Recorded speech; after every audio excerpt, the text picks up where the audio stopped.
আমি ইসলামপুরের লোকের কাছে একটা কথা নিতে এসেছি।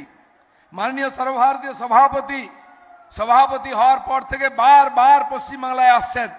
মাননীয় প্রধানমন্ত্রী আসছেন, অমিত শাহ আসছেন, কারণ তারা চান পশ্চিমবাংলায় বিজেপি ক্ষমতায় আসুক। কিন্তু ইসলামপুর সিট যদি না জিতি তাহলে পশ্চিমবাংলায় সরকার হবে না। আপনারা ইসলামপুর সিট দেবেন?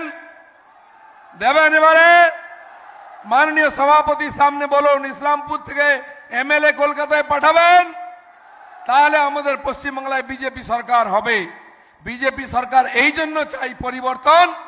আমরা গ্রাম থেকে হাজার হাজার ছেলে বাংলার বাইরে যাচ্ছে, তারা যাবে না, এইখানে থাকবে, বাবা মা সেবা করবে, ছেলে পুলে নিয়ে সংসার করবে, চাকরি বাকরি ব্যবসা করবে।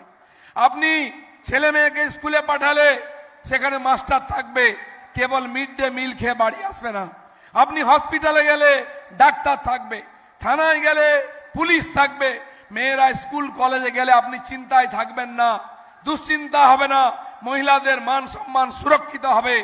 মোদিজি আমাদের জন্য রেশন পাঠাচ্ছেন, বাড়ির টাকা, পায়খানার টাকা, মিড ডে মিল, মহিলাদের সম্মানের জন্য তাদের লোন, কৃষক সম্মান নিধি, কৃষক বীমা, এ সমস্ত লাভ যাতে পশ্চিম বাংলার মানুষ পায়, সেই জন্য পরিবর্তন চাই।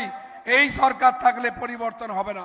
প্রতি বছর টেট পরীক্ষা হবে, আমাদের ছেলেরা চাকরি পাবে। প্রতি বছর এসএসসি পরীক্ষা হবে, আমাদের ছেলেরা চাকরি পাবে। চাকরি কিনতে হবে না, পরীক্ষা দিয়ে চাকরি হবে, চাকরি বিক্রি হবে না। সেই জন্য পরিবর্তন চাই।